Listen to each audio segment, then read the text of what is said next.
Good morning viewers, আশা করি তোমরা সবাই ভালো আছো। আমি খুব একটা ভালো নেই। গত দুদিন ধরে আমি খুবই অসুস্থ মানে কি, আমার দুটো দাঁত একসঙ্গে তোলা হয়েছে। এই দাঁত তোলার পরে আমি ভীষণ প্রবলেম ফেস করি, যেটা হয় আমার খুব ব্লিডিং হয়। মানে যত ওষুধই খাই, যত আইস লাগাই, যত আইসক্রিম খাই, যত ঠান্ডা জল দিই, আমার ব্লাড পড়বেই। এবং ভীষণভাবে আমি কুলকুচিও পড়তে পারি না, মানে যেদিন তুলি সেদিন তো ব্লাড শেড হয়ই প্রচুর। ইভেন তার পরের দিনও আমাকে মানে খুবই ব্লাড হয় পরে। তো সেই জন্য আমি ওই কন্টিনিউয়াসলি দুদিন ধরে আমার ব্লাড মানে পড়তে থাকে বলে আমি খুবই উইক ফিল করি। ইভেন আমি এখনও খুবই উইক আছি। এবং আমার দেখলে না ভীষণ ভয় লাগে যে এত রক্ত বেরিয়ে যাচ্ছে দাঁত থেকে। দুটো দাঁত তুলেছি, এই যে দেখতে পাচ্ছ, ওপরের দিকে দুটো দাঁত আমি তুলেছি। অ্যাকচুয়ালি দাঁতটা আমি একটু ব্রিজ করাবো, সেই জন্য আর কি। দুটো দাঁত, একটা দাঁত নষ্ট হয়ে গিয়েছিল, ওটাকে আরসিটি করালাম। আর তার সঙ্গে ডাক্তারবাবু বললেন যে আপনি ব্রিজ করিয়ে নিন, তাহলে দাঁতটা অনেক দিন ভালো থাকবে। এই যে অ্যান্টিবায়োটিক দিয়েছে, অ্যান্টিবায়োটিক খেলাম। তাছাড়া আমার প্রেশার আছে, প্রেশারের জন্য আমার হাই প্রেশার, নিয়মিত দুবেলা করে আমি ওষুধ খাই। এই জাস্ট আমি ব্রেকফাস্ট করে, মানে ব্রেকফাস্ট মানে গলা গলা ভাত, রাতেও গলা ভাত, দুপুরেও গলা ভাত যেন আর গলা দিয়ে নামতে চাইছে না।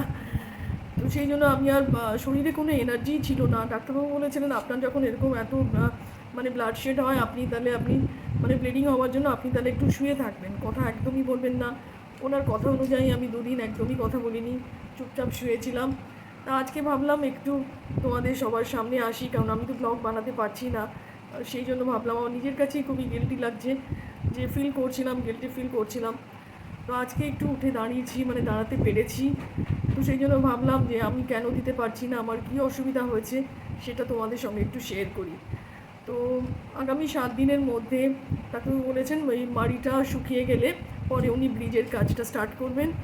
তো এই এখন অবধি আজকেও একটু গলা ভাত খাবো, আগামীকালও ইচ্ছে আছে একটু গলা গলা ভাতই খাবো, কারণ শক্ত কিছু তো খাওয়া যাবে না, যদি আবার ব্লিডিং শুরু হয়ে যায়।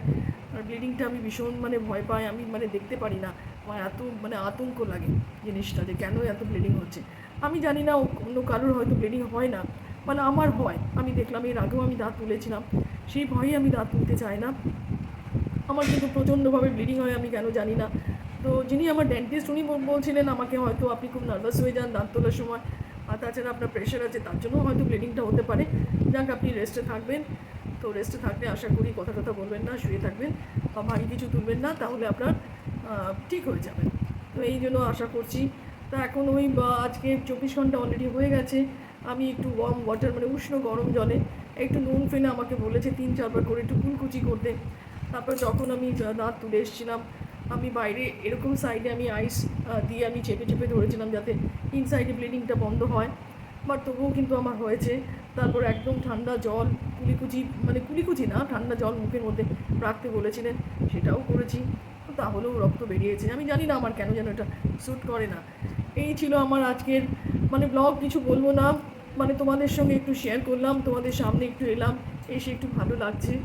তো এই জন্যই আর কি, আশা করি 2-3 দিনের মধ্যে আমি আবার কিছু নতুন বানিয়ে তোমাদের কাছে পৌঁছে দিতে পারবো। সবাই ভালো থাকবেন, সুস্থ থাকবেন, অনেক অনেক আনন্দে থাকবেন। ধন্যবাদ।